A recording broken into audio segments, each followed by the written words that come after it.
Queridos hermanos, el día de hoy nos podemos preguntar algunos aspectos. Primeramente, nuevamente estamos en el capítulo 16 que iniciábamos la semana pasada con esta pues remembranza sobre la maldad de las cosas que se buscan en este mundo. Precisamente con esa imagen del administrador, pues podríamos llamarlo corrupto. ¿Por qué? Porque pues es un administrador corrupto que busca solamente su bien. Pero hoy vemos esta parábola del rico y el pobre Lázaro. Podemos descubrir algo que ya había escuchado anteriormente con un sacerdote que decía: cuando alguien obra mal en el evangelio, no viene su nombre, pero el que obra bien, viene su nombre. Por ejemplo, en este día encontramos solamente un rico. En los sinópticos le llamarán Epulón, pero Epulón no es un nombre, es una posición.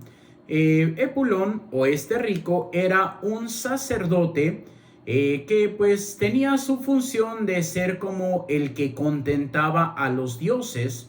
Eran 4 epulones, si mal no recuerdo, o eran 7, ahorita realmente no recuerdo bien ese dato, pero eran 4 o 7 en todo el Imperio Romano. ¿Y cuál era su función? Pues bueno, cuando alguien estaba mal o decía que un dios estaba enojado con él, por ejemplo, el dios Júpiter: ay, es que Júpiter está enojado conmigo porque me está yendo de la patada. Entonces, pues, ¿qué voy a hacer? Pues le voy a ofrecer un gran banquete a Júpiter para que tenga ese congraciamiento conmigo y me deje de ir mal, ahora me vaya bien. Y entonces pues se dirigían a los lugares que se llamaban épulos, que son los lugares del convite, y el sacerdote que presidía era un epulón. Entonces aquí podríamos decir: ¿por qué el rico no le brindaba esa caridad al pobre Lázaro? Porque tenía que seguir el protocolo, y lo que él no se pudiera comer no se lo podían dar a los mortales porque era la comida de un dios. Entonces se desechaba, por así decirlo, sagradamente, y se quemaba en ofrenda también a este mismo dios, pues los restos de la comida. Por eso no se la podían dar. Pero es aquí donde a veces podríamos caer en el rigorismo, decir: no, es que no me puedo mover ni un ápice de la ley, porque si no, no estoy cumpliendo con Dios.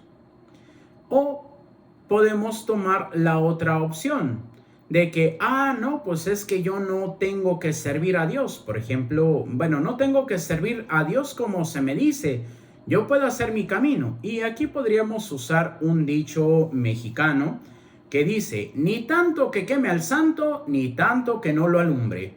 Tenemos que vivir en el justo medio, en la virtud. Por ejemplo, podríamos ver el aspecto del profeta Amós. ¿Qué es lo que dice el profeta Amós en la lectura de este día domingo? Y es algo que podríamos decir era bueno y hasta era normal para la gente de su tiempo. Dice: quienes confían en el monte Sión y los que ponen su confianza en el monte sagrado de Samaria. Se reclinan sobre divanes adornados con marfil, se recuestan sobre almohadones para comer los corderos del rebaño y las terneras en engorda. Canturrean al son del arpa creyendo cantar como David. Se se atiborran de vino, se ponen perfumes más costosos, pero no se preocupan por la desgracia de sus hermanos. Entonces podríamos decir: pues es que ellos están confiando en el monte del Señor, ellos están pues ahora sí cumpliendo con el precepto judío. Pero es aquí donde también el Señor le dirá a los fariseos: ustedes pagan el diezmo de las especies que no tienen valor, pero no hacen el bien al pobre, no hacen el bien a aquel que los puede ayudar para ir hacia la salvación. Entonces, ¿cuál es el problema? Que muchas veces somos rigoristas y decimos, ay, es que no puedo ayudar a los pobres porque, ay, no, tengo que ir a rezar mi rosario. Ay, es que no puedo ayudar a los pobres porque, ay, es que tengo que ir a rezar mi novenita. Es que no puedo ayudar a los pobres porque, ay, es que tengo que hacer. Y bueno, por el otro lado está también el abandonar la fe, que es lo que dice precisamente por el otro lado el apóstol San Pablo a Timoteo: custodia el depósito de la fe. Y es algo que le va a insistir a Timoteo durante toda su carta, ese cuidado del depósito de la fe. ¿Y cuántas veces nos podemos tender hacia la laxitud? ¿Para qué voy a misa? Mejor voy y ayudo a 3 personas y ya con eso cumplí el precepto de ayudar a Dios. No, pues tampoco. ¿Por qué? Porque también no podemos despegarnos totalmente de la ley. No podemos ser rigoristas que no queramos salir nada de la ley, porque podemos caer en esa enfermedad espiritual que se llama escrupulismo, en donde todo es malo, todo es malo, todo es malo, y ya no voy a ser feliz, ya no voy a poder seguir a Dios. ¿Por qué? Porque voy a ser el mayor pecador de la historia. No, no es el proyecto de Dios.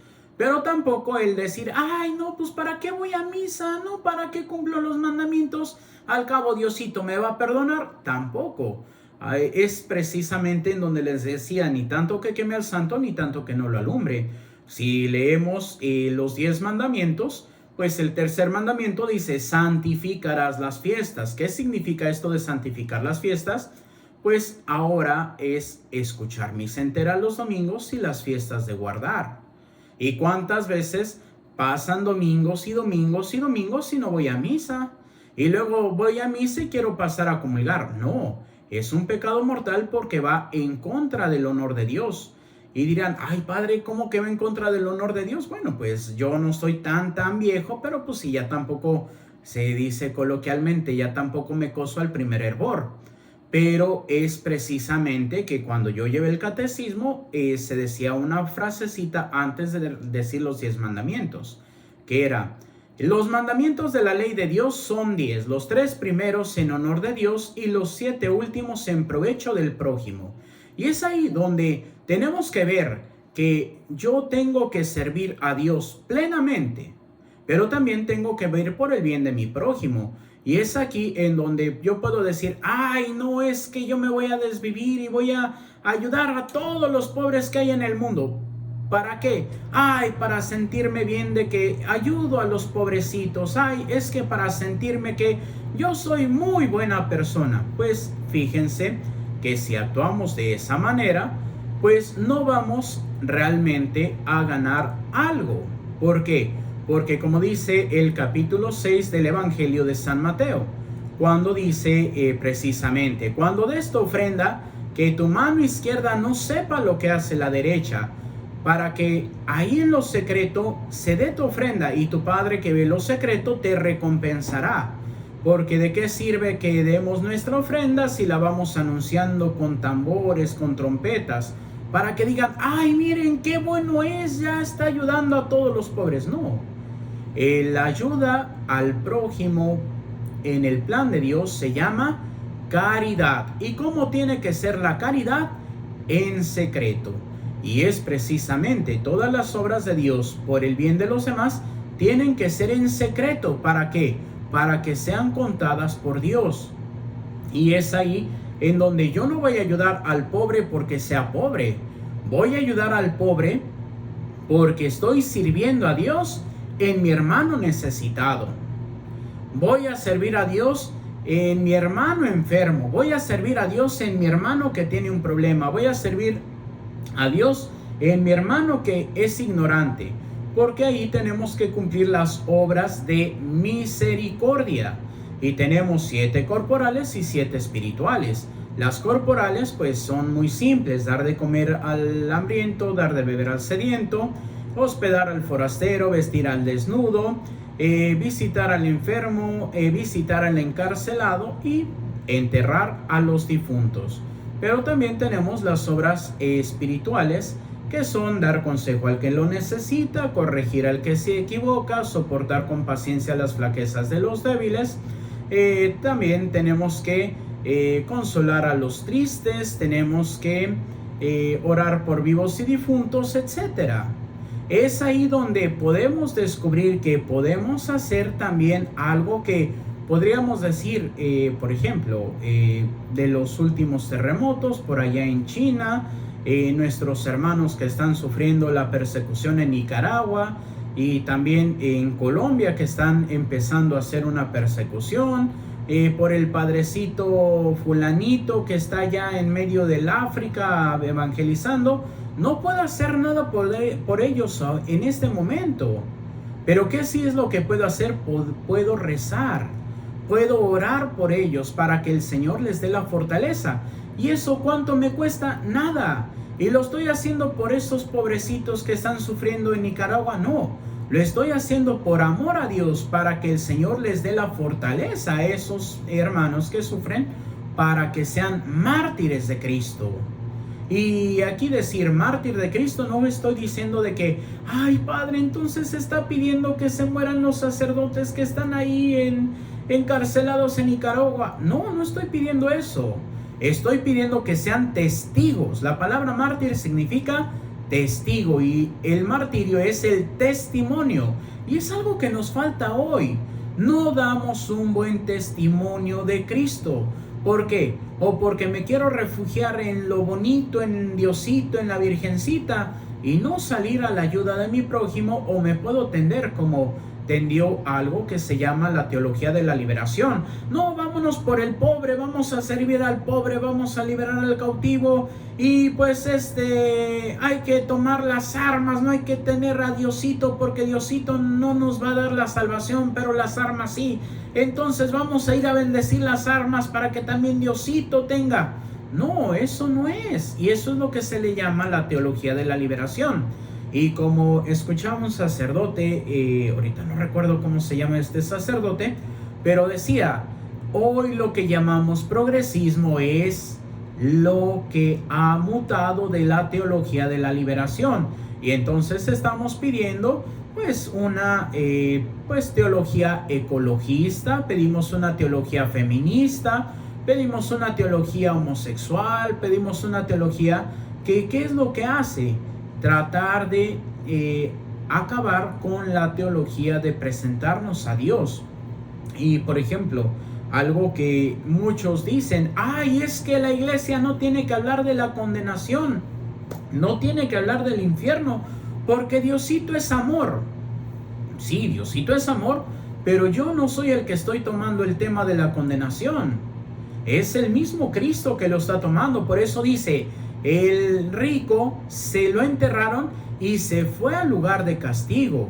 Dios mismo nos presenta la realidad del infierno, que hoy no la queremos ver. Hoy no, es que no hay que asustar a los fieles con el infierno, y por eso viven una vida disoluta como el rico Epulón, que solamente es el disfrute, el gozo, el placer y todo lo que a mí me hace bien, pero no estoy haciendo lo que Dios quiere.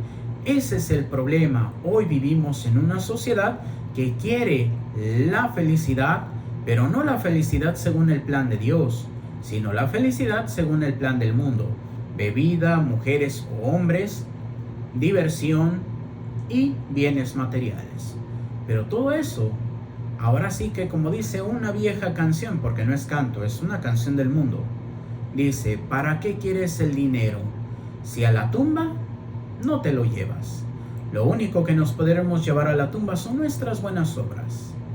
Y como decía el padre Teófilo Viñas en su reflexión, no es de que por ser pobres vayamos al cielo, y no es por ser ricos vayamos al infierno.